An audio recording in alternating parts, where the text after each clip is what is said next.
여러분 안녕하세요, 롱장입니다. 꾸준히 말씀드려왔던 주택시장의 문제가 하나둘 수면 위로 올라오는 느낌입니다. 기사 두 가지를 같이 볼 건데요.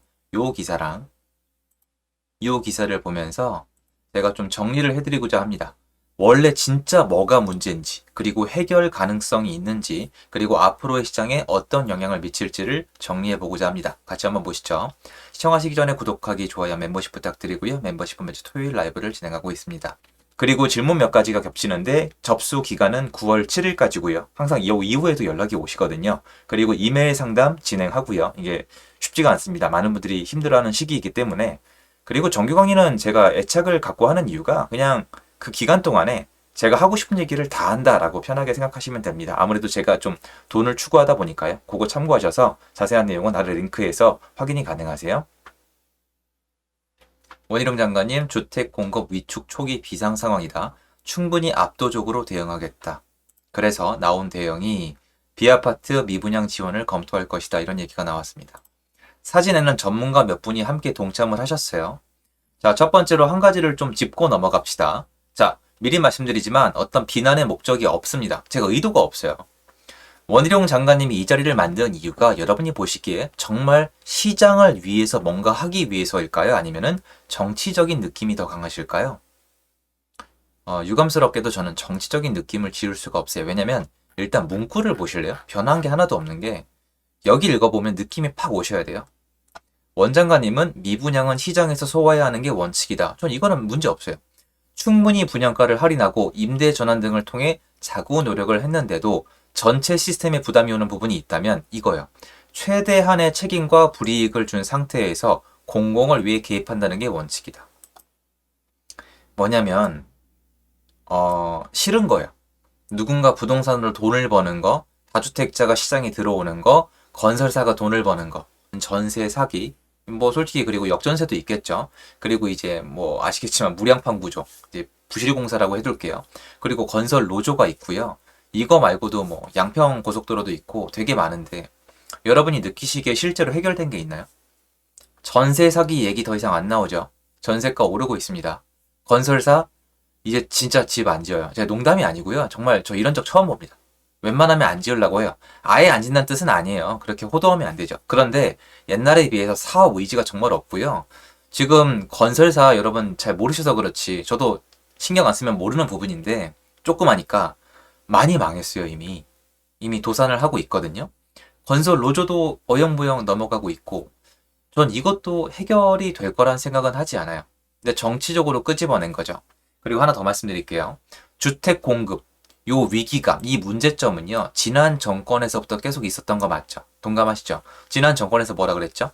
발굴해서 짓겠다. 지난 정권이랑 합치면요, 지금 7년째예요. 7년째 주택 공급을 못하고 있는 거예요. 그럼 저번 정권 때 종쳤고, 현 정권에서 또 주택 공급에 위기가 있으니까 뭔가 하겠다고 얘기를 했죠. 그래서 이런 내용이 나왔단 말이에요. 오피스텔 규제 풀리나. 여러분 오피스텔에 살고 싶으세요? 오피스텔 폄하 아니에요. 네, 저도 여러 가지 주거 형태를 거쳐왔습니다. 아파트에 살고 싶지 않으세요? 이게 합쳐보면 어떤 결론이 나온지 말씀을 드릴게요. 지난 정권이랑 정책 기조가 똑같아요. 왜냐면 생각하는 방식이 똑같아요. 다시 한번 비난의 의도는 없습니다. 그 지난 정권이랑 똑같이 하면 주택 공급이 해결이 될까요? 많은 분들이 오해하시는 부분 하나 말씀을 드릴게요. 정부는 집을 지을 능력이 없어요. 근데 돈만 있습니다.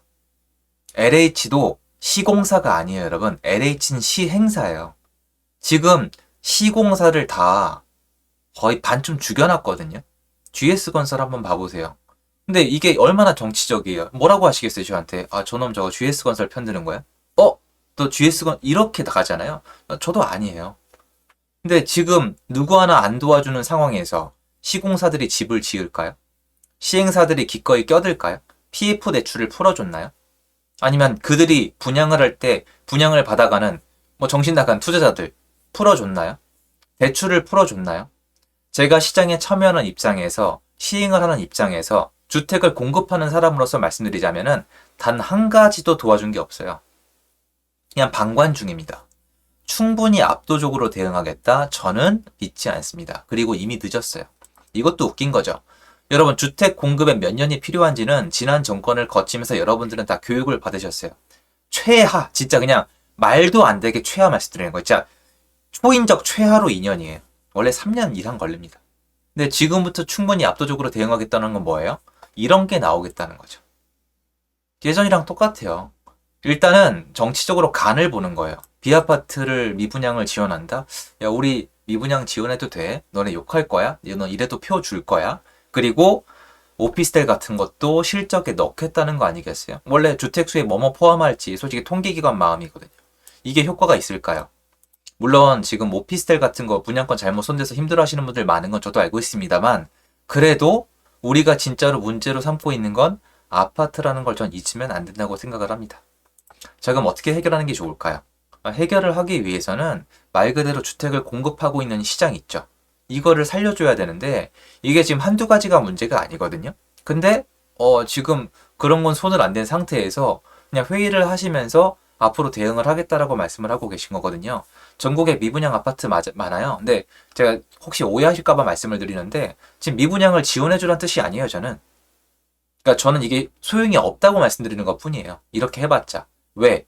그냥 비판하라는 게 아니라 지난 정권에도 이렇게 했는데 안 됐었거든요. 지난 정권 때 안 된 거를 그대로 하고 있잖아요. 왜냐면 지난 정권의 지지자들을 흡수해야 되니까 지난 정권이 썼던 워딩이랑 지난 정권이 했던 거랑 비슷하게 가고 있는데 지난 정권이랑 다른 결과가 나올 리가 없거든요. 그럼 이것도 앞으로 안 되는 거죠. 여러분 생각은 어떠세요? 회의하고 얘기하면은 시공사들이 막 지을 것 같아요. 안 지어요. 여러분 회사랑 똑같아요. 돈이 안 되면 하지 않는단 말이에요. 자, 그리고 주택 공급 시그널을 준다고 말씀을 하고 계세요. 예전에도 이런 적이 있었어요. 주택 공급 시그널을 주기 위해서 사전 청약 제도를 만든 적도 있습니다. 이명박 정권 때죠.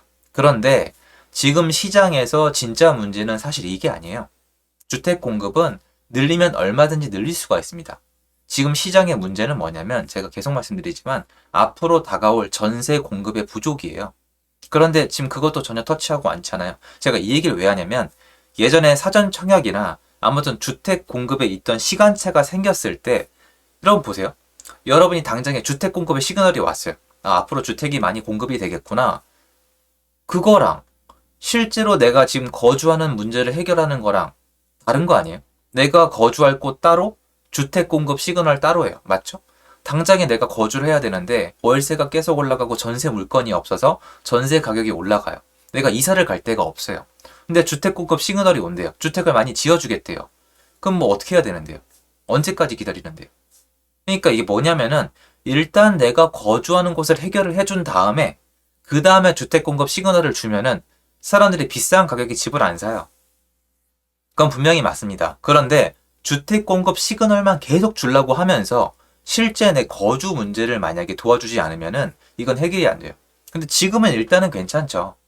지금은 괜찮은데 차차 기사가 이미 나오기 시작했고 나오겠죠? 전세가 반등한다.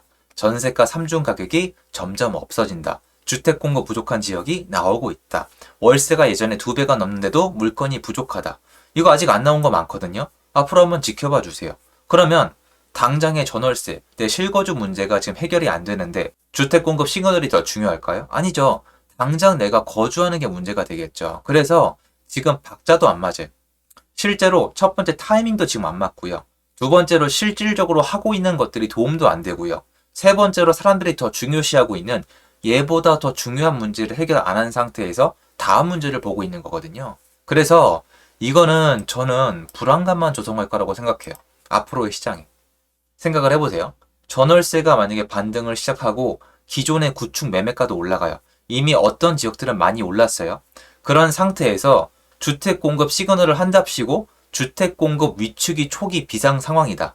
갑자기 막 공급을 하겠다는 거예요. 주택이 부족하대요. 그런데 지금 이런 문제도 있죠. 앞으로 건설 원가는 올라간다. 분양가는 올라간다. 이미 시작됐잖아요. 분양시장. 그럼 사람들은 어떤 생각을 하겠어요? 당장 이사 가야 되는데 전세는 올라가고 구축도 올라가고 있는데 앞으로 공급에 위기가 온다고 정부가 대놓고 얘기하고 있는데 알고 보니까 건설가가 올라간다고 계속 TV에 나오고 원자재 가격 얘기가 계속 나와요. 그러면 오히려 불안감을 느끼죠. 그래서 저는 이게 저도 이상한 얘기인데 전 이거 아예 안 하시는 게 낫지 않나라는 생각이 좀 들거든요. 이거 어차피 민간 기업 활성화 시켜서 주택 많이 짓게 만들면 끝나는 거예요. 재개발, 재건축 막 많이 지정하고 인센티브 주고 풀어주고 용적률 풀어주고 하고 그렇게 뉴스가 나오니까 많이 지을 것 같죠? 지금 많이 짓고 있나요? 그거 오래 걸려요. 그리고 그거 다 풀어준다고 짓는 게 아니라 그걸 다 풀어줘서 조합, 시행이랑 시공이랑 둘 다 돈을 벌 수 있고 리스크가 일정 이하라고 판단이 나와야 짓는 거거든요. 그게 생태계예요. 그런데 전 놀라운 게 뭐냐면 지난 정권이랑 너무 비슷하게 가요. 야, 주택 공급이 부족해. 앞으로 더 지어야 돼. 압도적으로 대응할게. 그런데 미분양 도와주는 건 안 돼. 아파트는 안 돼. 오피스텔부터 도와줘 볼까? 이게 압도적 대응이라고 생각하세요? 그리고 재개발, 재건축 풀어주고 있는 건 지금 오세훈 서울시장님이에요. 그래서 저는 일단은 잘 모르겠어요. 이거를 하신 이유가 그냥 정치적인 행보에 불과하다는 느낌이 저는 들어요. 뭐 할 수도 있다고 생각해요. 실제로 뭔가 풀어나가시겠죠. 그런데 만약에 지금처럼 아파트 가격이 약간만 오른다는 기사가 나와도 겁을 먹는 정부 구조에서 건설을 하고 있는 시공사랑 시행자를 움직이게 할 수 있을까요? 저는 아니라고 봐요. 저는 앞으로 이 기조가 사람들에게 어느 일정 시점이 넘어가면은 불안감을 조성할 수도 있다고 생각을 해요. 그리고 저는 여러분이 이런 공급 시그널 이런 거 말고요. 앞으로 실제로 입주하는 물량을 보셨으면 좋겠습니다. 제가 영상에서 많이 다뤄드렸거든요. 경기도, 인천, 서울, 수도권이요. 입주 물량 한동안 부족해요. 그 기간 동안에 내 주거 형태를 어떻게 해결할지, 내 주거적 선택을 어떻게 할지 고민을 해보셔야 되는 타이밍이에요. 정부가 얘기하고 있잖아요. 주택 공급 위축 위기라고. 그러면 우리도 같이 고민을 해봐야죠. 자, 주택 공급은 일단 부족하대요. 위기래요. 근데 정부가 잘 해결할 것 같아. 구축도 다시 잠재울 것 같아. 그럼 괜찮아요. 그런데 내가 봤을 땐 아니야. 그리고 전월세도 내가 지금 가서 다시 알아보려니까 올라가는 것 같아. 그러면 한번 진지하게 고려를 해보셔야 된다는 겁니다. 그거 말씀드리고 싶어서 영상 찍었습니다. 감사드리고요. 좋은 하루 되십시오.